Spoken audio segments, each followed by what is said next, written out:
kind of tricky to calculate.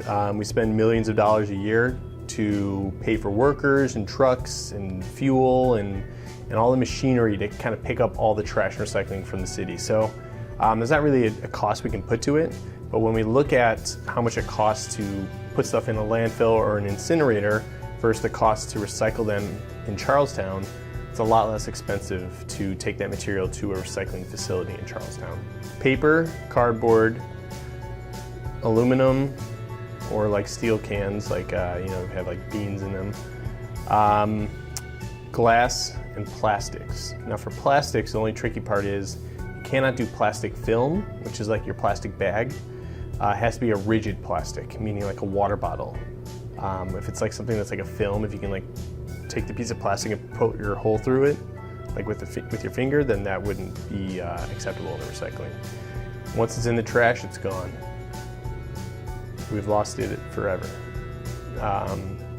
So strongly recommend getting in the recycling. If you're a little concerned with it not being the right material for the recycling, look it up online, or if you're fairly confident, I'd say go ahead and recycle it. If it turns out that they can't recycle it at the facility, they'll pull it out and they'll trash it for you. But for the most part, we want to get as many people recycling as possible.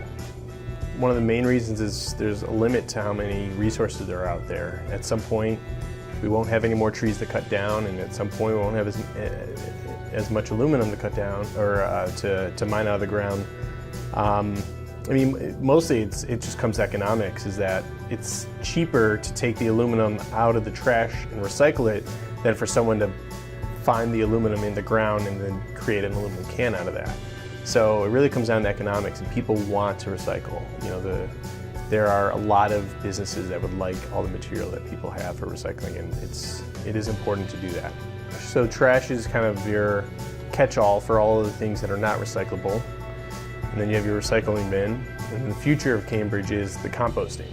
So 40% of our trash right now is food scraps and compostables. So any sort of food scrap, even if it's meat, bones, dairy, vegetable peels, banana peels, but also like paper towels and napkins are compostable. So if we take all that out of the trash, we could reduce the amount of trash we send to landfills and incinerators by 40%. And that's a substantial amount of energy we can make from that, but also a substantial amount of money we could save by diverting that.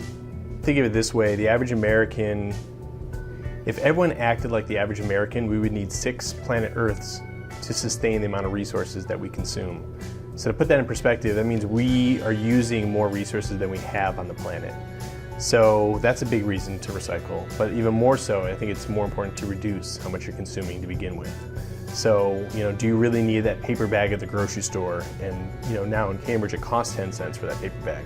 So, if you, care about preserving the environment, or if you care about helping the city save money, or if you're a good steward of the environment, you'd bring your own bag, or you bring your own water bottle, or you consider things to reduce your consumption.